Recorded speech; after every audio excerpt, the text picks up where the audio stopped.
Hello, everybody, and welcome to this week's Instagram Live here with Snuggly Monkey. So for this week, I am not doing an unboxing. I am doing a summary of the H&H America's trade show and showing you all several of the things that I started ordering at the trade show have started arriving. So we're going to take a look at that. Some sneak peeks at some things that should hopefully be coming soon. Yeah, all that kind of stuff. So first of all, I'm going to talk a little bit about the trade show itself. So if you've never been, hey Pat, how are you?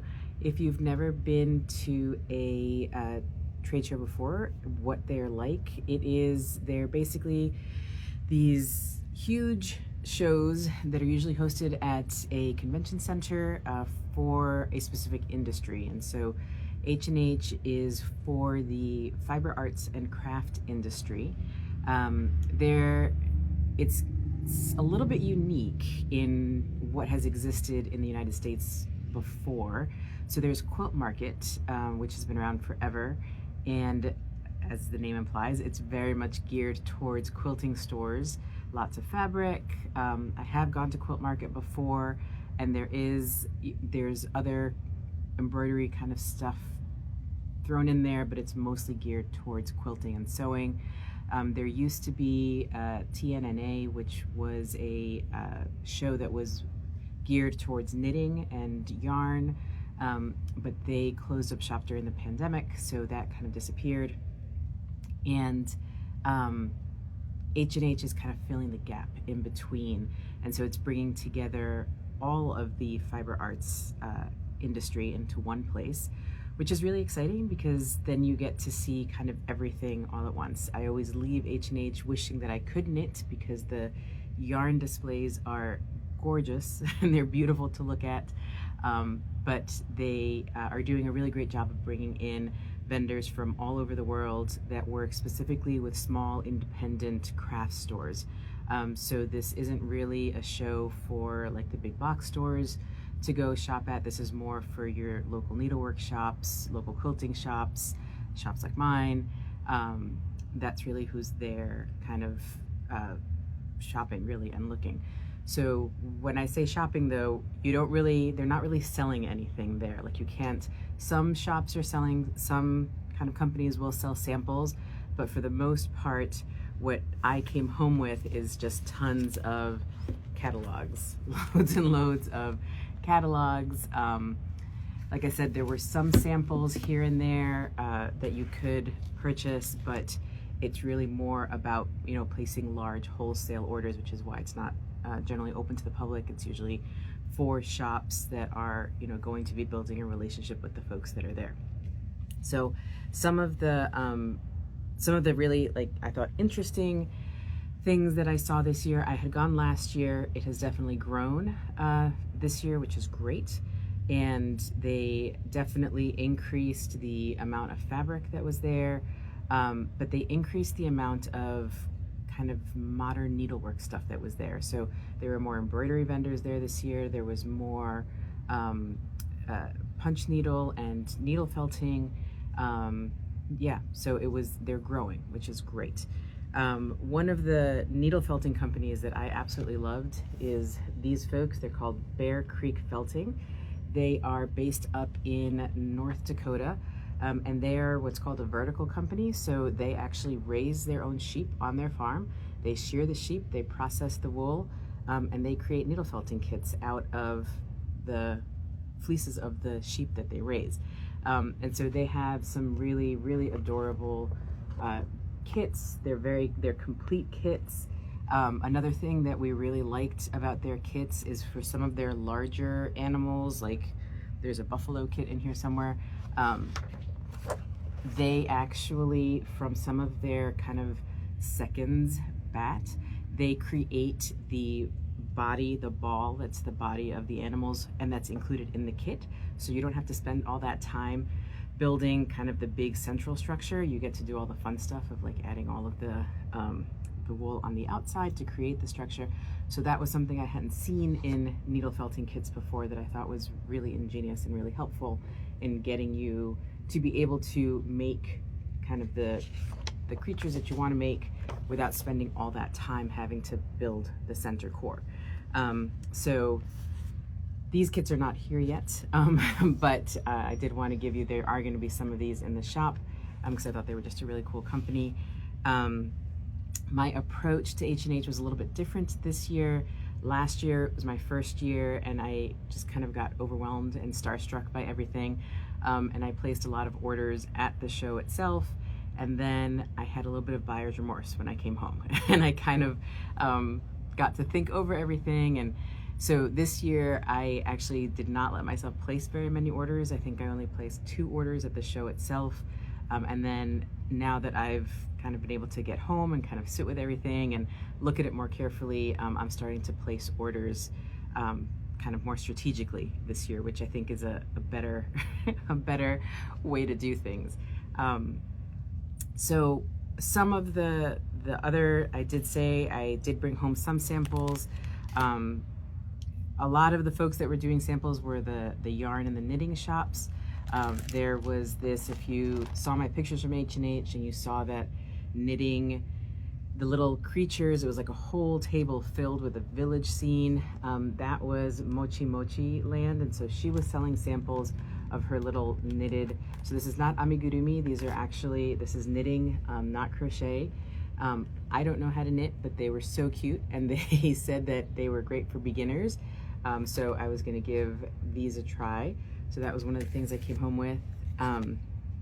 One of the yarn folks, I had a really good conversation with the folks at Plied Yarn. And we had a great conversation about how all of our different industries really can mix together.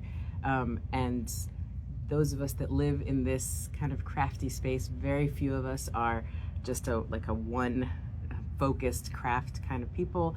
Most of us tend to be quilters and stitchers and knitters and all of these different things. And so how can we use materials that we traditionally think of as like knitting yarns, but could they be used for embroidery or sashiko or mending?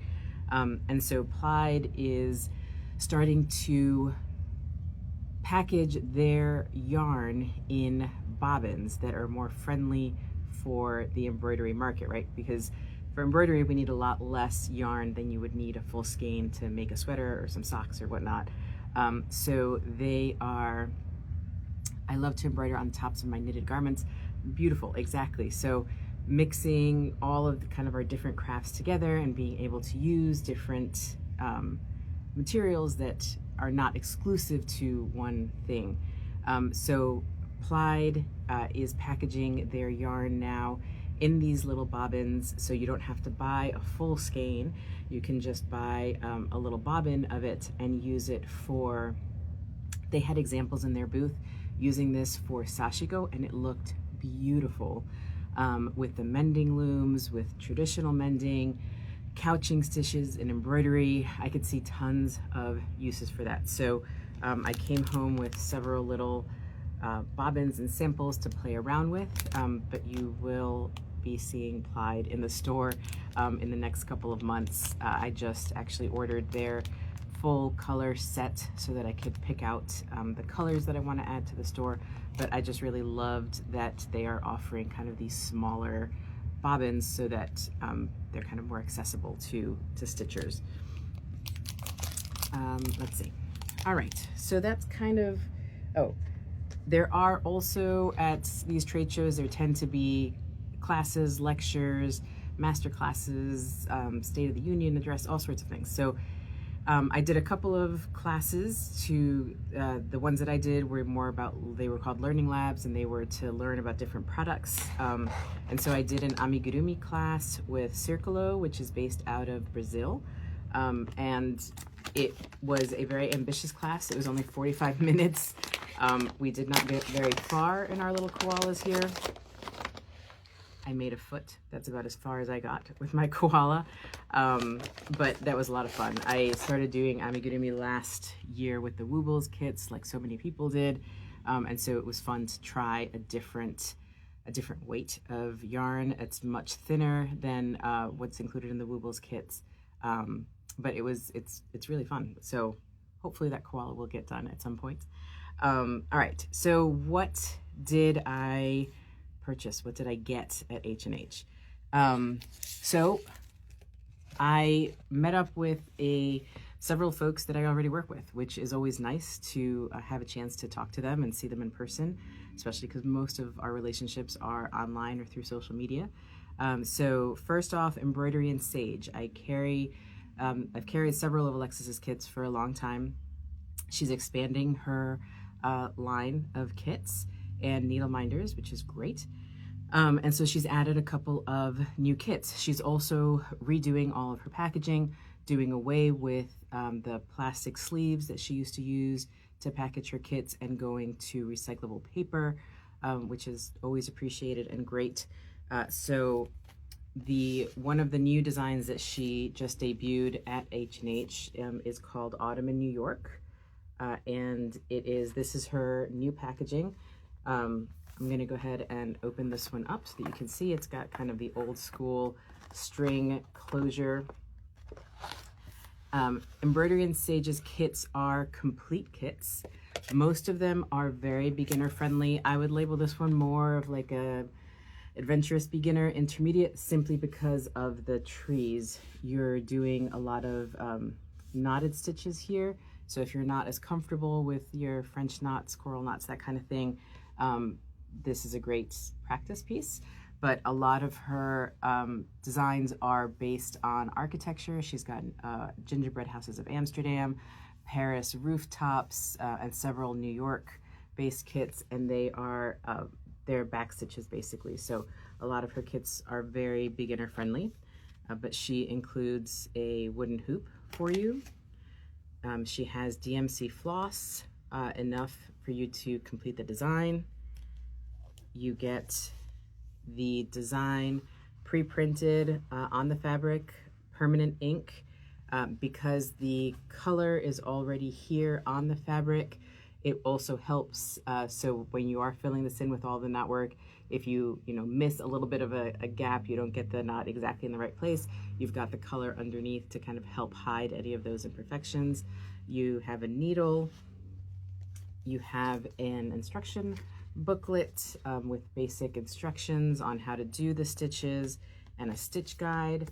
And then what is unique, and I haven't seen anybody else's kits, Alexis includes this little piece of felt backing for you to be able to finish your hoop.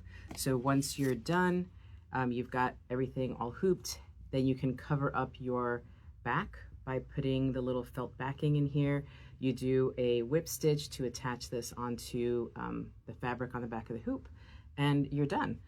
This open space here, you can write on it if you want to gift this to somebody. You can stitch on a woven label. There are so many cute woven labels. Sarah Hartz was at H&H, and she has really grown her woven label offering, so I'm probably going to be expanding what I carry of hers because she's got some really cute new designs. So that's what is inside of the embroidery and sage kits. That's what they look like, and that's everything that you get. They're at a great price point. They're about $25 to $28 depending on the design. And like I said, they're great for gifting. The packaging is beautiful, and they're very beginner friendly, and it's got everything that the person needs in order to be able to get started is in that kit. So it was great to see embroidery and sage. MJ Creative was there as well. Melissa, who I've again carried several of her kits for a long time. She's debuted a couple of new stick and stitch patterns. This one is her unconventional flowers, and then this one is called botanical stamps. Stick and stitch is Fabrisalvi, so it's patterns that are printed on this water-soluble paper. You remove the backing that these are on, and then you stick it right onto your fabric. You stitch through this paper, and once you're done stitching, you submerge it into water, and this paper will disappear, and all you're left with is your stitches. So it's a really easy way to get embroidery designs onto sneakers, clothing, bags, any kind of, you don't have to transfer anything. There's no transfer pens, anything like that. You just stick these on and you stitch right through them. because you're stitching through them, they are one-time use, so it's not like an iron-on pattern that you can, transfer the design multiple times. These you use once and then they dissolve once you've stitched through them. So she's got 2 new stick and stitch, and then a couple of new kits. This one is called Bug Collector, and it's actually a stump work kit. So the butterfly is 3-dimensional, and she takes you through how you do this and how you create the butterfly. And again, Melissa's kits are also complete kits. Everything is in here: the hoop, the fabric, the transfers, the thread, the needles, and full instructions on how to do it. So there's the Bug Collector, and the cyanotype is another one of her newer kits that I just added after seeing it at the show. The thing that I wanted to mention, everything that I'm showing you so far is already up on the website. So if you, I've been really busy this week adding all of this in. So if you head over to snugglymonkey.com and click on the new, you will see all of these things are there if you want to take kind of closer looks at any of this stuff. All right, so those are just a couple examples of some of the new stuff that's coming from folks that I've worked with. There's stuff on the way from Trailhead that I'm really excited about. They are always a delight to talk with, and they've got some great new items coming with their Tencel thread. I saw Modern Hoopla there, Lucky Jonquil. Yeah, lots of, Kiriki Press was there as well. They've got some really adorable new kits. Michelle has started releasing a couple of them on her Instagram feed this week if you want to go and take a look. My favorite one isn't out yet, but it's adorable. So she's got some new kits coming. Yeah, so it was great to catch up with people and get to kind of see folks that I don't get to see all that often. So that was a lot of fun. All right, on to the new stuff. So I discovered loads of new, to me, vendors. One of the first ones is Flamingo Toes, and Beverly is a fabric designer for Riley Blake. I actually have some of her pins that she's designed. They have little campers on them here in the shop, but she also does a whole line of needle minders. They're enamel needle minders, and they are super duper cute. She's got this collection called Main Street, and they are all of these little shops. So this is a needlework shop. There is a tea shop, antique shop, bookshop, and there's about 5 or 6 more, but those are the ones that I got to add to the store. And then she's just got some really adorable little designs. This vintage camper. She uses the rare earth magnets, so they are quite strong. They stick together really, really well. Your needles will stick on here really nicely. That's the woodland mushroom, the black floral cat, and the little skeleton flamingo. There are a couple more that I didn't grab, but I just thought these were so cute. I really, really like the little Main Street houses. I already have one of these little needlework shop ones on the hoop that I'm working on right now. They work really well. If you are not familiar with needle minders, they are a place for you to rest your needle on your hoop without having to put extra holes into your fabric. So there is a backing magnet, and there's a magnet on the front piece as well. So you lay this on the front of your hoop, you put the backing magnet on the back side, and it stays in place. And these are large enough. They're about 1.5 inches, 1.25 inches. So you can actually put a small pair of scissors on here will fit, as well as your needles. So it's a nice kind of big surface. So we've got all sorts of new needle minders from Flamingo Toes that are in the shop. Scissors. Scissors were kind of, when I first started Snuggly Monkey, that was what I was always adding because I have a bit of a scissor addiction problem. I've got, I don't know, over 65 different pairs of scissors in the shop the last time I counted. So I kind of put a pause on buying scissors for a while because there were so many, but I found a new scissor vendor that I really liked. So this company is called Tamsco. They are a second generation family owned scissor maker. Their factory is in Pakistan. And so I met the son, who is the current kind of owner and director, and he's the one that showed me all of these. But these are foldable scissors. They are all metal construction, so they're really nice and sturdy. This is how you would kind of store them in your bag, and then you pull and turn, and you've got a really nice pair of sharp-tipped scissors. I used to carry some of these in the shop before, and then they stopped making them, so I haven't had them for a while. So I was really excited to find them. They come in 6 different colors. So they've got the pink, there's the purple, there's black, silver, navy, and gold as well. So if you're looking for a nice, good pair of foldable scissors, you've got, those are back in the shop. And then I just got a whole kind of collection of their little embroidery scissors. They have a line that's called their Fine Scissor Premium line, and they're made in Pakistan but using Japanese stainless steel. So the scissors are they're very well constructed, they're very sharp, they will stay sharp. This is the color here is, this is a purple down to gold, and it's got like a metallic shimmer to it. They are really nice and small. This size is TSA friendly. It has to be from the pivot point to the tip has to be less than 1 inch.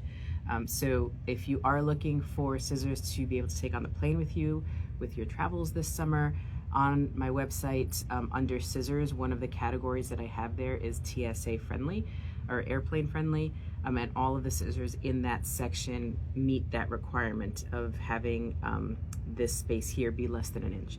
That being said, if you happen to get a cranky TSA agent, they could still take your scissors away, but by what's written in the TSA rules, that is what is supposed to be allowed, is as long as from here to here is less than 1 inch, they're supposed to be allowed on the plane. So some cute new little scissor designs, slightly larger scissors. These are not airplane friendly because this is about 1.5 inches from here to here. But again, just some really pretty color combinations. One of the more unique little snips, and all of these come with these kind of heavy duty leather scissor cases for storage. And so these are little itty bitty thread snips. They're very sharp, and they have an angled tip. So this lets you get really close to your fabric if you need to snip some stitches that you're not happy with. It lets you, the tips are very sharp, so you can get right underneath and flat up against the fabric and snip like that to be able to pull out unwanted stitches. So I hadn't seen anything like this before. I thought they were super cute. Like I said, they're really nice and tiny, and they work really well. They're really nice and sharp, very easy to use, doesn't take a lot of hand strength to be able to close them and snip them. So these are now in the shop as well. Like I said, we've got a couple others. These are all from their Fine Scissor collection that's made with the Japanese stainless steel. And then the other cool thing that they had that I grabbed is this set of tweezers that has a magnifying glass attached to it. So the tweezers, this is one unit, it is attached. The tweezers are attached by a hinge right here. The tweezers are very, very nice and sharp, and it's got quite a magnifier on there. The pictures that are in the listing, I have these held over some actual embroidery so that you can see how much it enlarges the stitches. So if you are struggling with vision or trying to, we all have to pull out little stray threads, little stitches that we're pulling out and we don't want. This I thought was super duper handy. So these are now in the shop as well, and I thought they were great, and I loved how the tweezers kind of house inside of there, so I can dump this in my bag, and the tweezer tips are really protected by the magnifying casing. So, but it does also come with this little plastic sleeve as well for you to store it in. So that's what is new in scissors. the next kind of bundle of stuff here all eventually works together. So something I have carried one kind of interfacing for a really long time, SF101, which is made by Pellon, and it's kind of the industry standard. Everybody uses it. This is what it is. So SF101, or a woven interfacing, is really useful when you are making anything that needs a little bit of structure. So anytime you are making a bag and you want the walls to stand up on their own, you are going to add some sort of an interfacing in between your layers in order to give the bag that kind of structure. This is the Karen Stevens Japanese rice pouch pattern, and she calls for woven interfacing in there in order to get your kind of walls and the bottom of your bag to lay flat and have some structure in it. But woven interfacings can also be used when you are doing embroidery. A lot of folks, I tend to use what's called a backing cloth, and it's just basically like a piece of muslin is usually what I use, that you put underneath your fabric that you are doing embroidery on. That's going to make your surface tension a little bit better. It's going to strengthen the cloth depending on how thick your the original piece that you're embroidering through is, how thick that fabric is. By adding a backing cloth, you're going to support those stitches a little bit better. And so if you don't use muslin, you don't want to use that, you can use a woven interfacing in its place. The issue with woven interfacings and embroidery is that, so these are iron-on, there's some glue over here, and you iron this on to your fabric and it stays in place. Except that over time, it can start to, because it's meant to be on the inside of things, right? It's meant to be the inner layer of a bag, the inner layer of a piece of clothing, and so it's not usually left exposed. So there's a hoop that I've had for like 10 years, because it's my practice hoop that I practice stitches on, and I put interfacing like this on the back of that fabric. Over the course of 10 years, this interfacing has completely fallen apart. I actually now have pulled all of this out, and I now have a piece of muslin in that hoop instead. So that's kind of what can happen over, I'm talking years, like a long, long period of time, is that this can fall apart. The glue can kind of come undone from the fabric sometimes. At H&H, I came across this quilt shop out in Arizona who has started making their own woven interfacing. And she gave us samples of it, and it is better. It's a lot better than anything I've ever used before. So it is called Belux, and it is a cotton woven interfacing. It's made here in the United States, and it's the same kind of thing in that it has the adhesive on one side, it's 100% cotton on this side, but it's thicker and the weave is tighter, so it's much, much softer than the SF101. So here I have it kind of adhered to the back of this fabric. So once you iron it on with a hot iron. You don't use steam. You don't want to use steam here. You want to just use your hot iron to activate the glue, and it'll stay. And it doesn't make the fabric stiff in terms of, you know, some of the thicker interfacings will make your fabric kind of just stay still like this, but this still has really beautiful drape to it. It's just adding some body. You're getting a very sneak peek of some fabric that will be coming to the shop in a few months that I'm very excited about.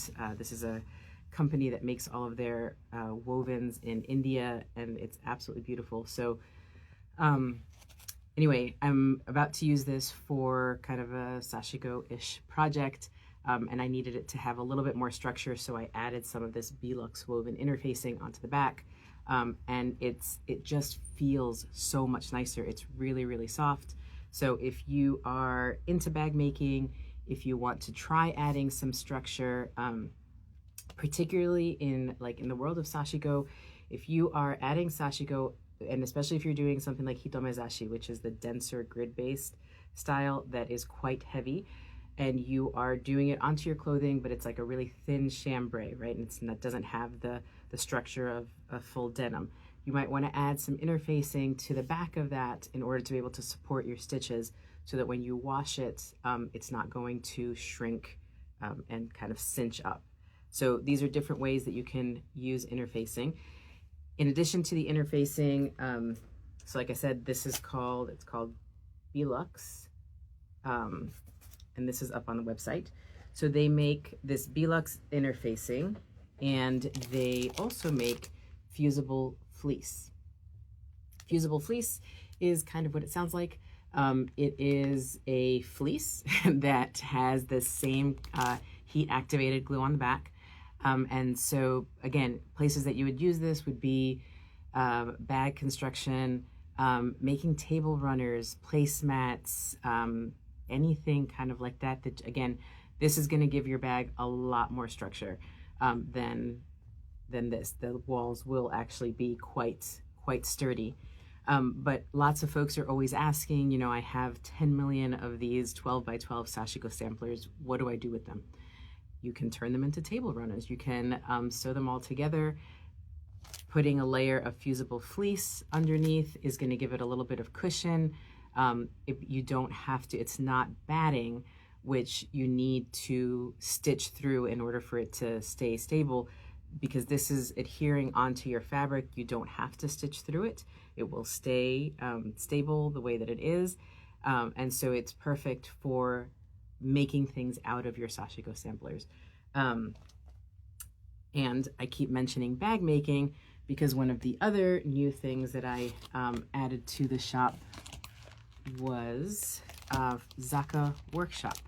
And so Zaka Workshop makes all of these adorable little bag patterns, and their patterns come with the hardware that you need in order to make the little bags.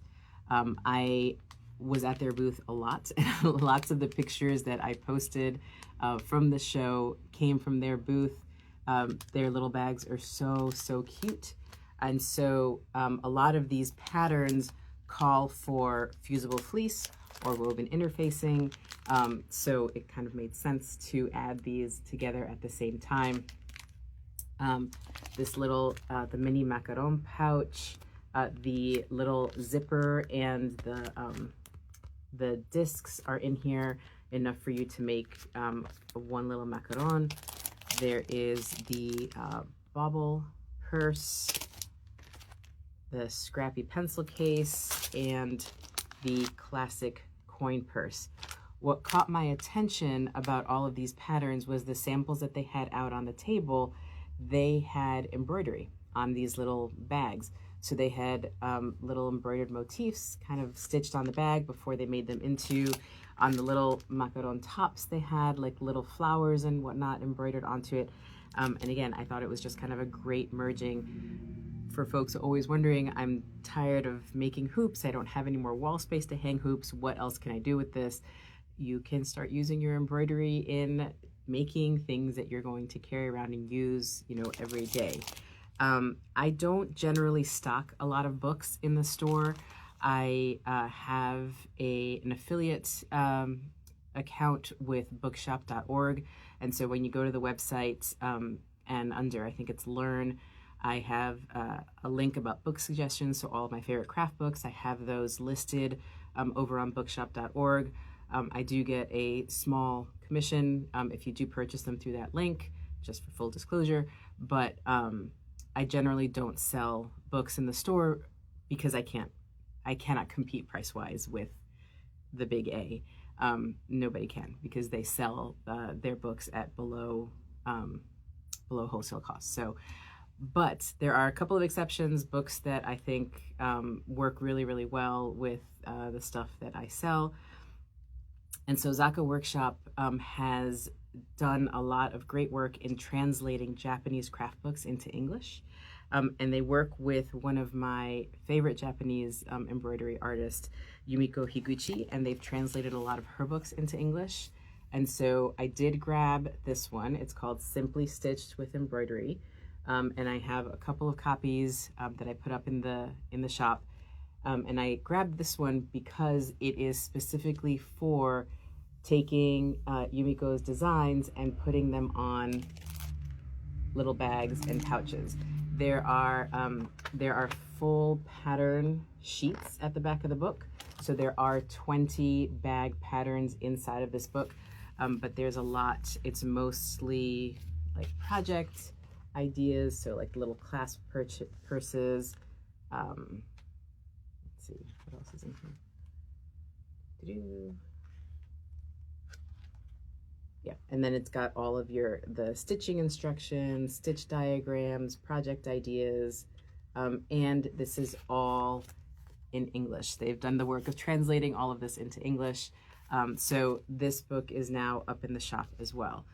I'm excited to see whether you all are excited about these kinds of things, because for the longest time, I have some really good sources for Japanese bag hardware. Like these little clasps, but with different color baubles, with hearts, with all sorts of different shapes. So if you all like these bags and you want this kind of hardware, I'd be more than happy to start stocking more bag hardware in the shop. And they're kind of quick and easy projects. Some of these are, these are done with glue. This is actually a sew-in one, I lied.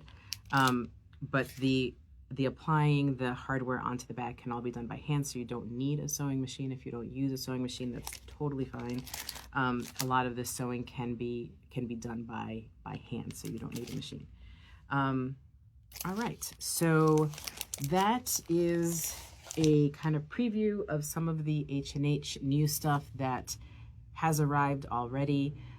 There is much more on the way over the next couple of months.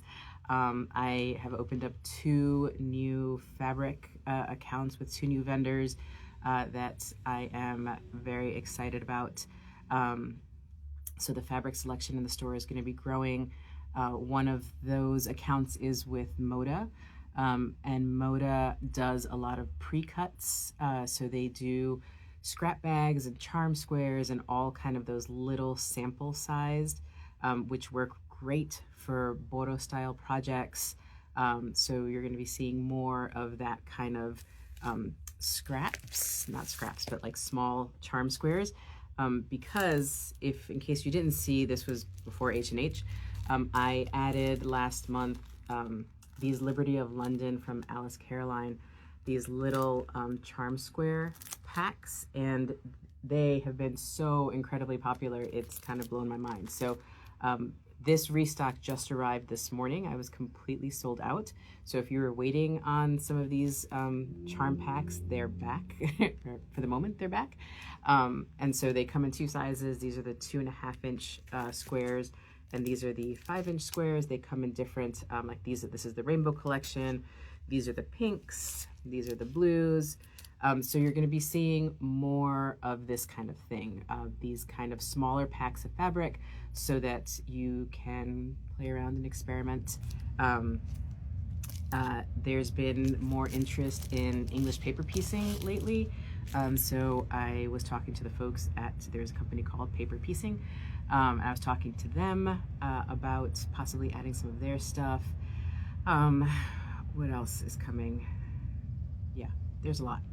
There's a lot. Like I said, I'm still kind of, some new embroidery kits from England that I fell in love with. Some felt from Italy that was absolutely gorgeous. Yeah, so like I said, there's a lot of stuff that's going to be coming in the next few months. So definitely so there's a couple of ways to find out when I add new stuff onto the website. If you visit the website regularly, there right in the main menu navigation, there is a tab called New. And if you click on that, the newest stuff is at the top of the list. So you'll see kind of the new stuff there. if you use the Shop app, which is Shopify's app, any store that runs their web store through Shopify is listed in that app. So Snuggly Monkey is in the Shop app. If you follow Snuggly Monkey and you set up notifications, anytime I add anything new, you get a notification that says Snuggly Monkey has added something new.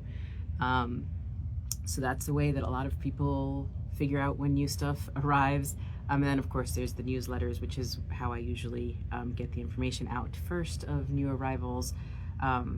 Those tend to be the kind of fastest way. If you want to see the new stuff that's coming, those are kind of the 3 fastest ways to figure out when new stuff is here.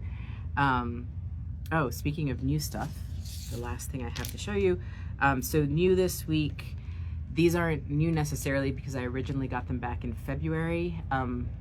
They came in like the day before QuiltCon. So I took them with me to QuiltCon. They sold out and then I had to reorder and wait for them to arrive. But they're up on the website now. And these are some new threads from a company called Steph Francis. They are based out of the UK and they do hand-dyed threads. This is their mercerized cotton. It is similar to a pearl cotton. The twist is a little bit rounder, and weight-wise, it's about similar to a 12 weight pearl, so it's very fine. You can use this for sashiko, quilting, embroidery, cross stitch, mixed media, crazy quilting, all that kind of stuff. The colors are absolutely beautiful.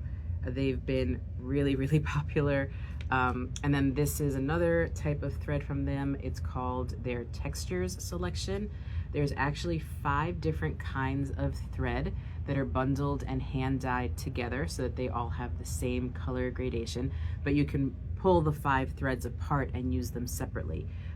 So these are great for, again, mixed media type stuff, embroidery, couching stitches, just something really kind of big and dramatic. I'm doing, Rebecca from Drop Cloth Samplers has just started a new subscription club based around flowers, and so I'm going to be doing that, and I'm actually really excited to use some of these in Rebecca's patterns. Tend to lend themselves really well to experimenting with different kinds of threads, and so I'm excited to play with these new threads on some of her new samplers.